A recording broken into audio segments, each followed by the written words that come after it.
Welcome to this lesson. In this lesson, I'm going to talk about public and private subnets.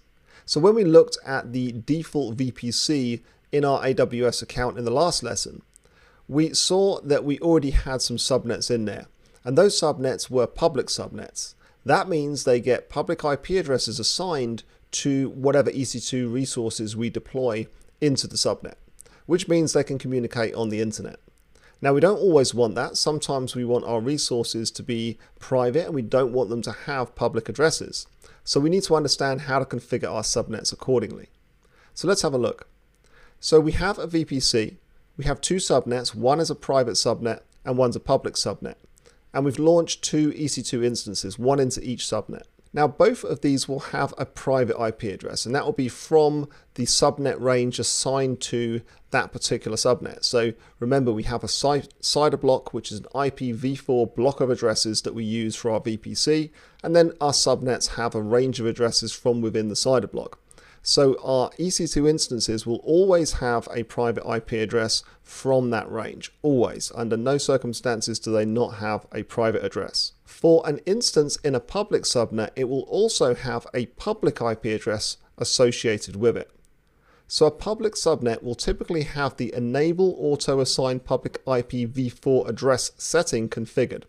And you can optionally do that for IPv6 as well if you want to automatically assign IPv6 addresses. Now, a public subnet will also have a route to an internet gateway. So we definitely need that in the public subnet route table.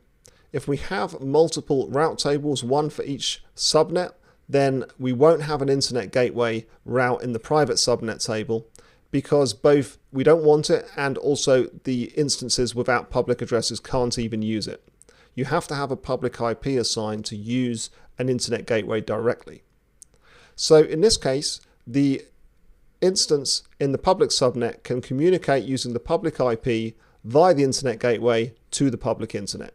Now, if we then have the private subnet route table, which is associated with this private subnet, it will also have an entry for local, which means that the instances can communicate amongst themselves between these subnets without a problem using the implicit router. But if we want to send them to the outside world, if we want the instance here with a private IP address only to actually access the internet, they can't do that via an internet gateway. They need to use a different device called a NAT gateway. So we can have a destination that points to a NAT gateway, and I'll show you what that is later on in this section.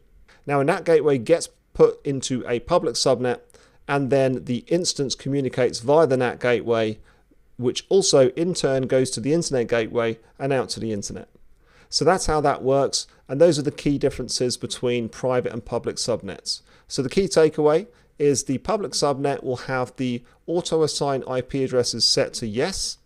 It will also have a subnet route table that has a route to an internet gateway. And private subnet instances do not have a public IP. They also don't have a route to an internet gateway, and they must use a NAT gateway if they want to access the internet. That's it for this lesson. See you in the next lesson.